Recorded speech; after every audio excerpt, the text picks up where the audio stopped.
Support for this podcast and the following message come from the Johns Hopkins Carey Business School's STEM-designed Master of Finance, where accountability and social responsibility are the bottom line. That's business with humanity in mind. More at carey.jhu.edu.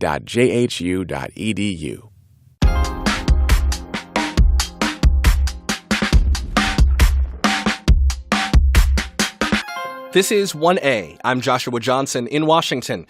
More than half of America's grade school students use Google education apps like Gmail and Google Docs.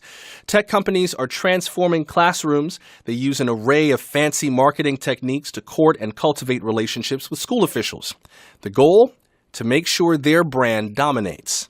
But to what end for our kids? A study from 2015 found that students who use computers a lot at school often do worse than kids who don't, even when you factor in socioeconomic factors. Do these digital resources actually help students learn? And how do schools decide between spending on software and devices and spending on teachers? Just a few of the questions we'll get to ahead as our education series Enrolled continues this week. Stay close. Support for 1A and the following message come from American Express. These days, keeping up with everything in the news is hard, whether it's politics or pop culture. American Express believes it's always easier to stay ahead when there's someone behind you. Easier to focus on what matters, to follow what interests you, to explore, to discover. And with American Express, you don't have to go it alone because they have your back. Don't live life without it. Hey, this is Stretch Armstrong. And this is Bobito Garcia, the hosts of What's Good. We're kicking off a new season with legendary singer-songwriter Erykah Badu. That's why they call me Fat Belly Bella, because they never know when I'm going to be impregnated. Subscribe now. Joining us to discuss it is Natasha Singer, a technology reporter at the New York Times. Natasha, welcome to 1A. Thanks for having me. Also with us is Hal Friedlander, the CEO and co-founder of the Technology for Education Consortium. He is the former Chief Information Officer for the New York Department of Education. Hal, welcome. Thanks for having me. Jesse Woolley Wilson is the chair, CEO, and president of Dreambox Learning, an education software company. Jesse, thanks for joining us. Delighted to be here. And Darren Elwine is the principal of Harrisburg South Middle School in Harrisburg, South Dakota. He was the National Association of Secondary School Principals Digital Principal of the Year in 2017. He's coming out with a new book next year called The Revolution, about how the K-12 education landscape is changing. Darren, welcome to 1A. Thank you. Excited to be on here. Natasha Singer, let me start with you. I'm sure that technology has transformed classrooms in so many ways. You could just spend an hour just describing them all. Are there one or two big ways that kind of form the framework for the conversation? Like, where are the changes the largest right now? Well, I think one of the large changes has been driven by Google, which put out these Chromebooks, which are low-cost laptops. And so you've seen over the last 5 years school districts buy these laptops in bulk. And when you go into a Google district that has Chromebooks, every student has their own laptop. And so you're seeing a lot more use of laptops, and you're seeing a lot more independent work of students researching by themselves, going online. So it's enabled the technologization further of public schools. We should be clear, a Chromebook is basically a laptop that's designed essentially to live entirely on the web. I mean, you can buy a Chromebook for less than it would cost you to buy an iPhone. Right. I mean, right now there's Chromebooks that are $175 or less, and the software resides on the cloud, and your documents are stored on the cloud. And what that means for schools is any kid can pick up any laptop and within 10 seconds access their own documents. You don't have to have your own laptop for yourself. Natasha, for folks who haven't spent a whole lot of time in classrooms lately, how might someone who hasn't walked into a grade school classroom in the last 15 years, how might someone be shocked at how different classrooms look today in terms of the kind of technology that's in the room these days? Well, I'll give you two examples because school districts think of themselves now as a Google district or an Apple district or a Microsoft district.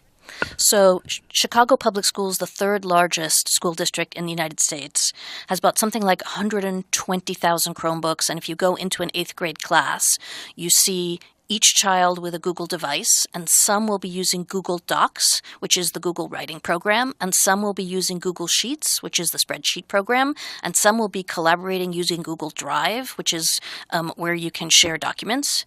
And so that's one example. And another is if you look at Baltimore County Public Schools, which is the 25th largest school district, they've gone with HP laptops and Microsoft software. And if you go into fourth grade, you see kids scattered all over the place with their devices. And some might be in the hallway working and they're wearing headphones and they're doing reading exercises and they're videotaping themselves reading. And then the teacher's getting the video and going over that, and other students are doing their research projects. And so you see that different students are doing different things and sitting on beanbags. It's not like people are sitting at their desks with their pencils or even with their laptops. You see a lot more movement. And do you see fewer books in classrooms and more computers, or are there still physical paper printed books? I think with younger students, you see illustrated books and you see kind of hands-on things. It's not that there are no books, but there is a movement toward heavy reliance on apps in the classroom. We should note that we did invite Google and Microsoft to be part of our conversation. Both companies declined, but that offer still stands, especially because we've heard from quite a few of you with questions about how all this technology affects you in the classroom, including from a high schooler who left this message through our new app, 1A Vox Pop. My name is Toby. I'm a rising junior at a CPS high school in Chicago. And I'd say that large tech companies severely interact with my learning experience, giving us access to online resources like Google Drive and giving us docs to write with and slides to present to the rest of our class. Chromebooks are numerous in our school. Most teachers use them for activities, as well as Macs for most of my computer science classes.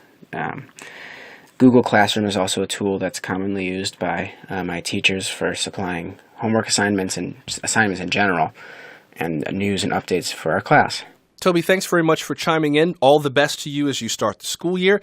Jesse Woolley Wilson, let me come to you. Tell us a bit about Dreambox and how it's used in the classroom. I understand that about 3 million students use Dreambox overall, and that part of the software, part of the goal is to remove the stigma for students who learn differently. Is that right? That's right. I would say that Dreambox is an adaptive math program for elementary and middle school students. And when I say adaptive, I mean that it looks at how students learn and solve problems, and then adapts the lessons, the actual pedagogy, accordingly to allow kids to move through the curriculum at the right speed for them at the right time. So the content doesn't appear to be too difficult or too easy based on what the student needs. So it kind of, and I'm just guessing, like I take a test, I don't do well, and so the program kind of adapts, slows down a little bit, gives me more time to shore up what I need before I go to the next lesson? So actually, it's not really about testing. It's really about building a conceptual understanding of mathematics. We really work hard to encourage kids to think deeply about mathematics and to develop critical thinking skills and problem-solving skills, because we think that's what they're going to need to do in the next century. They're going to have to continue to learn how to learn. And we want them not to fear mistakes. We want them to learn that getting something wrong is the first step to getting it right. Now, a good teacher, Jesse, can do the same thing without your program. What is it that Dreambox helps teachers do that they couldn't do on their own? I'm so glad you said that, because the best teacher in the best resource classroom can't personalize learning for 30 kids moment by moment. And what technology does is support the teacher. There are some technologies that are literally designed to go around the teacher. Dreambox brought teachers in and asked them to work with engineers to actually build something that they would use in their own classrooms. So it was literally built by teachers for teachers. So our goal is not to replace the teacher. Our goal is to augment the teacher and deliver levels of personalization through digitized learning that's not possible live. Hal, let me come to you. Talk a bit about your organization's mission, particularly as it relates to some of the concerns over how education or how technology may be used in education.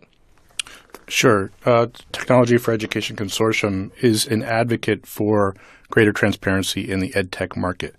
which basically means we want people like Principal Elwine to have the same access to information about EdTech as we as consumers have about refrigerators.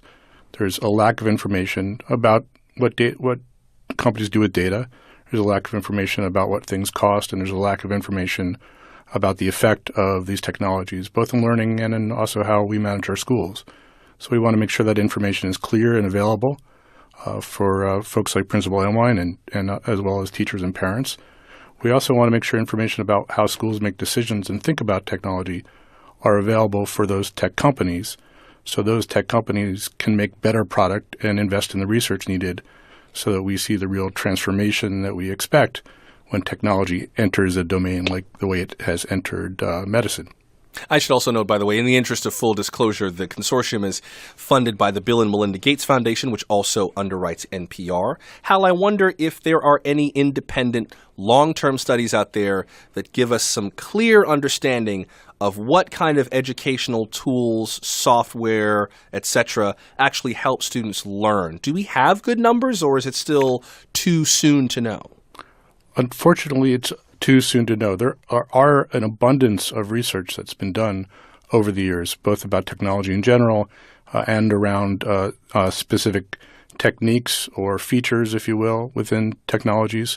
But like most research in sort of early stages, there's a lot of conflicting information. One research paper will show clear impact, another one will show no impact, another one, as you mentioned at the top of the show, might show negative impact.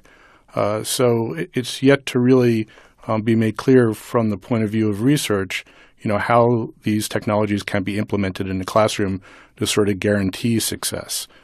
There's lots of guidance out there for people like Principal Elwine and for other folks in school districts about how to do it. There's not sort of a rock-solid framework or blueprint for how to do it well. That's really still evolving. Jesse Woolley Wilson, I understand that Harvard and Stanford have done studies on how Dreambox affects learning. Is that right? That's right. SRI and Harvard's Center for Education Policy Research both found about the same positive impact of Dreambox, with Harvard noting that a student at the 50th percentile who uses Dreambox for just an hour each week will end this school year at the 60th percentile, and a 10 percentile point gain in 1 year with such a small weekly investment of time is extraordinary. I agree that we need to have more transparency. I agree that we have to have rubrics so that we can de-risk decision-making for principals and district administrators. But I want to encourage us to continue to look at what does exist out there that does show that things like Dreambox works. Jesse, who paid for that study that you just referenced? Actually, we didn't pay for it. Harvard had funders that paid for it. And I believe there were funders in technology. I'm not exactly sure on that. Maybe Facebook, I think, was a part of that study, but it was an independent study. We were not involved in that. Natasha Singer, what do you make of that study? Well, first of all, I read the study and Sheryl Sandberg of Facebook funded it. Okay. And before I talk about the study, I want to say that very few learning apps have rigorous studies. And Dreambox is one of the few that took the risk to do a big study, to allow their product to be studied by others, and that's remarkable. So, Dreambox is standing out from the pack there. However, I did read the study, and what Harvard concluded was that the students in the Dreambox group did a bit better, but it was only a correlation, right? The study said they can't prove that it was Dreambox that improved the math results. They said if the students had good teachers to begin with, it could have been the teachers. And Jessie and I discussed this, and one of the things she said to me was, right, but we proved that we didn't cause harm. Most apps can't even prove in schools that they're not reducing the outcomes. And so, again, I think that it's remarkable that Dreambox has allowed itself to be studied. Darren Elwine, how do you make decisions about the right way to use technology in your classrooms? I think it would be easy and tempting for teachers to do basically what they used to do with videos in the VCR, right? You pop one in and you have a day where you can kind of work on your lesson plans in a darkened room with a silent classroom. How do you make sure that your teachers aren't just kind of using this as a way to babysit their class?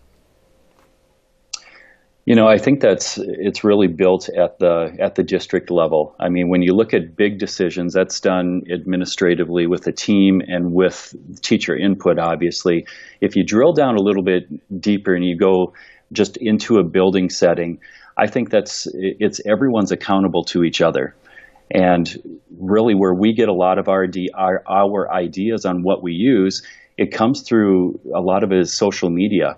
It's looking to see within our professional learning networks on Twitter, for example, who are we following? Okay, well, I see they're using this, and here's how they're using it because they're giving me an artifact or an example. And then we test it out and we look at it and see and how the kids really gravitate towards it as well. I have to be skeptical about social media, though. I mean, social media is designed to be influential and viral, so the companies must have some influence on what you're seeing on social media, unless you're also seeing the negative things, where some superintendent from another state would go, oh, God, we tried the software. It was terrible. It was a waste of time. Do not waste your time with them.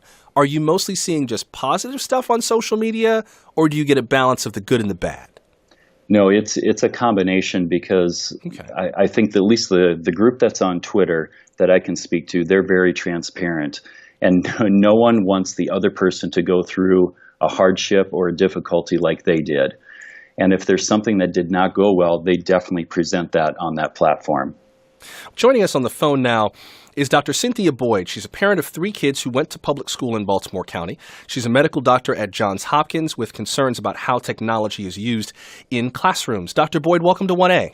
Thank you for having me. What sparked your concern about how tech was being used in your kids' classrooms? So my kids are pretty spread out in ages, and so I pay attention and I'm sort of to what was happening. And as the ed tech transformation that Natasha described was kind of rolling out, which in our district began in the youngest kids in first grade with a one-to-one program and then moved up to middle school, as it kind of rolled out to my kids, for my oldest, I was really struck by how much time he was spending on the computer, both at school and for homework, and that the amount of time that he was spending using personalized learning software, Ascend Math. My younger son uses Dreambox. Both are very gamified, meaning that there's either video game rewards for answering questions or that they just feel like an arcade, like there's avatars and badges that you learn. And it really did seem like a pretty striking shift to me, and that it was changing the amount of time that my oldest was spending with, a real human teacher. And I really believe that personal connection and sort of multi-sensory ways of learning are really what really drives the love of learning. Did you get any sense, Dr. Boyd, that your kids were getting this technology maybe at the expense of hiring another teacher or spending the money on something else? I mean, particularly if there had been data to prove that this tech worked, was that a concern also? Oh, absolutely. I really wondered how the district was making decisions and making decisions to spend how much money they were spending, particularly given the lack of, rigorous studies. And I do believe that there are opportunity costs to technology initiatives. I mean, and for sure in our district, and class sizes are increasing. 30 kids in an elementary school is far from ideal. And the kind of personalization I want is kids in a smaller class size, or more reading specialists for kids that are struggling readers, or more one-on-one assistance for children with learning differences that sort of need someone there supporting them in school in order to be included. Since we've got you on the line, Dr. Boyd, I wonder if you could answer a question from one of our listeners. Jules tweeted, how about the effects of screen time on the developing child's eyes, attention span, etc.? I'm so glad someone brought that up. That was one of my big concerns, was actually really the health effects, and how do we teach kids to use technology as a tool, but safely in ways that protect their health. I think there's a lot of health issues. Hearing when kids are spending time with headphones in order to be able to hear over a noisy classroom is another one. In Maryland this year, a bill was passed that requires the Department of Health and the Department of Education to create best practice guidance for school classrooms, and I'm really excited about it because I think, their kids spend, half their days, most of their day in the classroom. If we worry about health effects outside of the classroom, I think we've got to be thinking about how we use technology safely in the classroom. That's Dr. Cynthia Boyd, parent of 3 students in Baltimore County and a medical doctor at Johns Hopkins. Dr. Boyd, thank you for making time for us. Thank you so much for having me. I'm glad you mentioned that law, by the way. Natasha, I did want to ask you more about that new education technology law in Maryland, as well as other efforts to try to get a better grip on what technology is doing in the classroom. That's just ahead on 1A. This message comes from NPR sponsor Indeed. When it comes to hiring, you don't have time to waste. You need help getting your short list of qualified candidates fast. With Indeed, post a job in minutes, set up screener questions, then zero in on qualified candidates. And when you need to hire fast, accelerate your results with sponsored jobs. New users can try for free when you sign up at Indeed.com/NPR podcast. Terms, conditions, and quality standards apply. Our Up First team goes to work while you are sleeping. That way, you wake up to the freshest take on the day's news. It's the 10-minute-ish morning news podcast from NPR. Listen to Up First on the NPR One app or wherever you get your podcasts. Back now to our conversation with Natasha Singer of the New York Times, Hal Friedlander of the Technology for Education Consortium, Jesse Woolley Wilson of Dreambox Learning, and Darren Elwine of Harrisburg South Middle School in South Dakota. Natasha, tell us a bit more about this new education technology law in Maryland and what it aims to do. Well, partly because of Dr. Boyd and other concerned parents and doctors in Baltimore County and beyond, this law was passed that will require the State Department of Education to come up with some guidelines for the optimal, safe, and healthy use of technology in schools. Because right now, there's no information and no standard. And as you know, outside of the classroom, there's a kind of national worry about iPhones and other devices being addictive, especially for children. And the question is whether there should be some guidelines in schools. Some districts, like Baltimore County, are very, very heavy on technology and push teachers to use apps and devices as much as possible. And others have limited use of technology. But if you think about it, one of the things doctors say, pediatricians, is a child should turn off their device a few hours before bed, because sleep is really important for health and for learning. So we say that if it's a video game. But if it's, a Spanish language game for school, should that be turned off 2 hours before bed also? Right. And so there seem to be some common sense things, but there's a lack of evidence. And so now the Maryland Department of Education will have to come up with some guidelines, and that may involve looking at already existing research or doing other research. And it's a national precedent because no other state has passed such a law. Darren Elwine, have you thought about this for your school, this combination of all the screen time? What do you do in that regard? Yeah, we've thought about it because we have parents with the same concern, and we try to communicate as well as we can because, again, like I made a point earlier, it shouldn't be, the computer is not the driver of what's taking place. We need to be really cognizant of the people that are involved because education is still about relationships. And a relationship with a computer versus a relationship with your facilitator, teacher, or your peers is still the most important piece. And it comes down to the communication with all the stakeholders within your organization. Yeah, we did hear from a number of folks about the balance between in-person interaction or human interaction and computer interaction. Dave wrote on our Facebook page, as a veteran elementary school teacher, 18th year, I've experienced the growth of computer-based learning firsthand. My biggest concern is that children with their noses in their Chromebooks are not experiencing the face-to-face personal interaction that is crucial to learning the social skills that will serve them throughout their lives. If everyone is quote-unquote learning independently, the community of the classroom suffers. However, Aaron tweeted, "Fun tip. Snapchat is the app for students nowadays. I created a Snapchat account for my math classes where students could only view my story. Here, I posted reminders for homework, projects, quizzes and tests, etc. Great participation." Jesse Woolley Wilson, is there a point at which you would counsel people who use Dreambox to turn your program off? Do you believe there are any times when your software is not appropriate as part of a particular classroom moment? So one of the things we do very intentionally at Dreambox is make sure that teachers, what we call learning guardians, understand the difference between productive struggle and unproductive struggle. I'm sorry, pause on that 1 second. Learning what? We call them learning guardians because they're teachers, parents, coaches. There are a lot of learning guardians that wrap their arms around kids to support kids' success. Okay. And our design principle is that Dreambox has to be successful by just using it 1 hour each week. Just 1 hour each week. Because we know there are times, and our technology tells us there are times, when the time the student is spending on the system is unproductive. And that's when we bring in the teacher. We've actually spent a lot of time with teachers getting guidance about what they need from Dreambox Learning so that they will get actionable insights that they can use to adapt their live instruction to optimize student performance. So I would say, yes, there are times when a child is struggling, when they need that teacher to get them unstuck. And so we'll give a teacher a prompt so that they'll know, among their 30 kids, that Jesse needs their attention.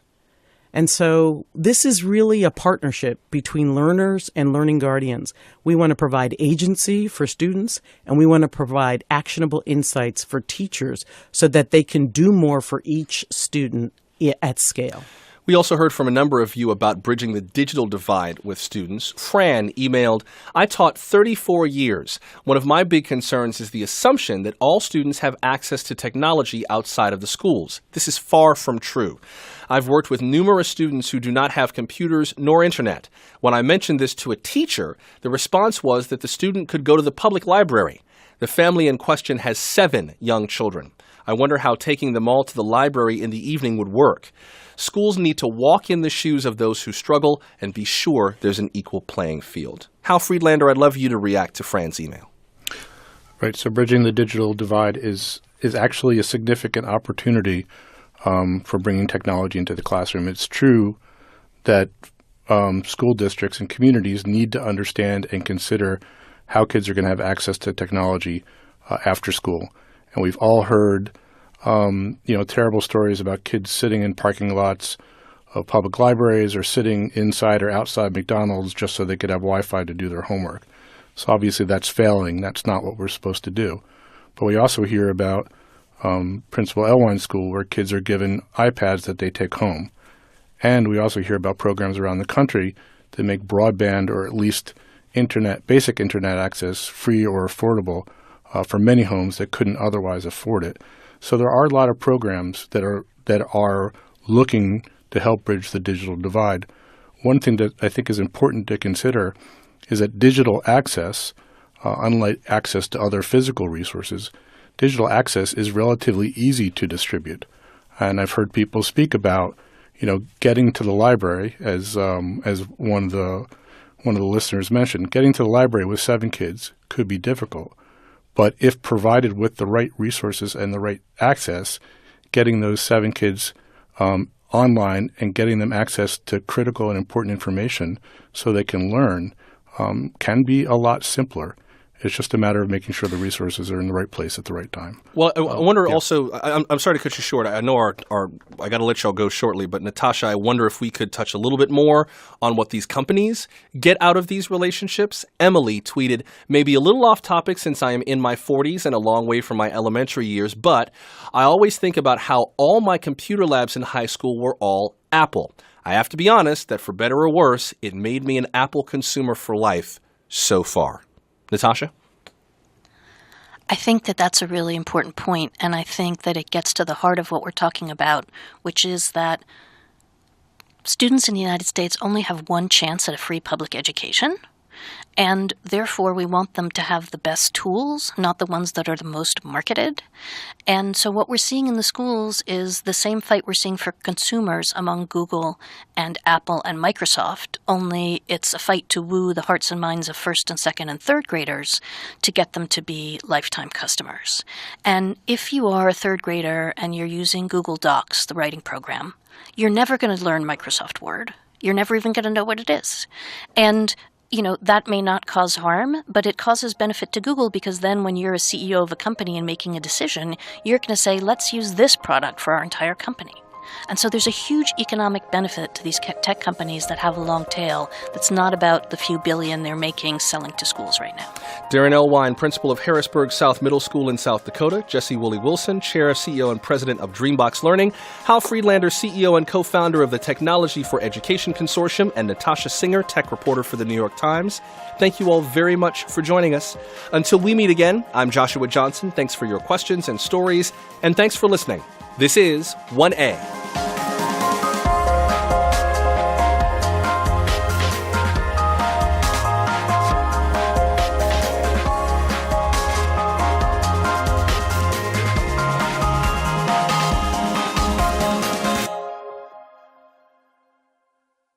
Support for this podcast and the following message come from Kay Bucksbaum in support of the David Gilkey and Zabiula Tamana Memorial Fund, established to strengthen NPR's commitment to training and protecting journalists in high-risk environments.